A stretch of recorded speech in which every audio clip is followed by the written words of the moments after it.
Après plus de 3 heures d'audience, l'avocat de Jean-Louis Denis sort en trombe de la chambre des mises en accusation. Le grand public n'a qu'à le deviner. Je vous remercie.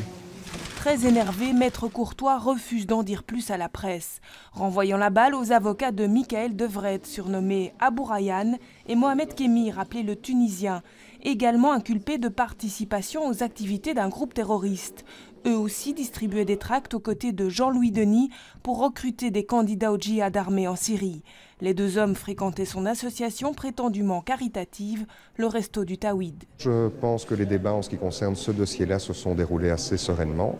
Maintenant, ce sont des débats où nous, en tant qu'avocats, nous avons énormément de choses à dire parce que ça touche quand même au fondement du droit de toute personne à être défendue, au fondement de certaines libertés publiques comme la liberté d'expression, la liberté de réunion. Et ce sont toujours des audiences assez engagées. Objectif des avocats, que la Chambre des mises confirme la décision prise par la Chambre du Conseil le 8 août dernier de les libérer.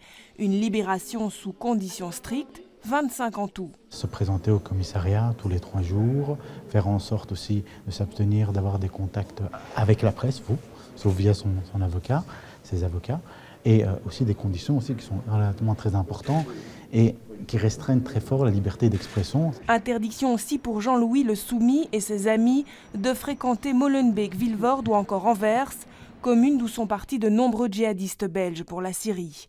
Des conditions drastiques pour que la justice ait toutes les assurances que cette remise en liberté ne nuise plus à la sécurité publique.